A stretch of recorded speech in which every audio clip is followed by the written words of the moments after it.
ನೋಡಿ, ನಾವು ರಾಜಕಾರಣದಲ್ಲಿ ರೋಷಾವೇಶವಾಗಿ ನಾವು ಭಾಷಣವನ್ನ ಮಾಡಬಹುದು. ಆದ್ರೆ ಇಲ್ಲಿಯವರೆಗೆ ನಾನು ಹುಟ್ಟಿದಾಗಿಂದ ಒಂದು ಇರುವೆ ಕೂಡ ಕಾಟ ಕೊಟ್ಟಂತೋಳಲ್ಲ. ನಾನು ನನ್ನ ಪಾಡಿಗೆ ರಾಜಕಾರಣ ಮಾಡಿಕೊಂಡು ಕೈಲಾದಷ್ಟು ಜನರ ಸೇವೆಯನ್ನ ಮಾಡ್ಕೊಂಡಿದ್ದಂತ. ಕೆಟ್ಟದ್ದನ್ನ ನೋಡಿದ್ರೆ, ಕೆಟ್ಟವ್ರನ್ನ ಕಂಡ್ರೆ ದೂರ ಹೋಗೋಂತ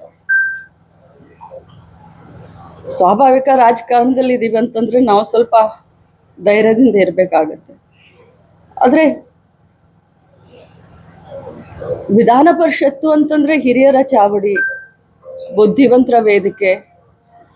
ಆ ವೇದಿಕೆಯಲ್ಲಿ ಅವ್ರು ಮಾತನಾಡ್ಬೇಕಾದ್ರೆ ಎಲ್ರು ಧೃತರಾಷ್ಟ್ರ ಆದ್ರು. ಅದ್ ಬಹಳ ಕೆಟ್ಟ ಅನ್ಸ್ತು.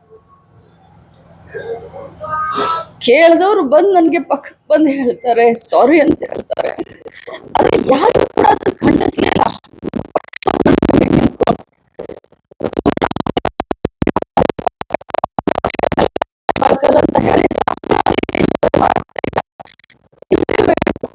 ಅಂಬೇಡ್ಕರ್ ಅವ್ರಿಗೆ ಮಾಡಿದಿರಂತ ನಾವೆಲ್ಲ ಹೇಳುವಂತ ಸಂದರ್ಭದಲ್ಲಿ ರಾಹುಲ್ ಗಾಂಧಿ ಯಾಕೆ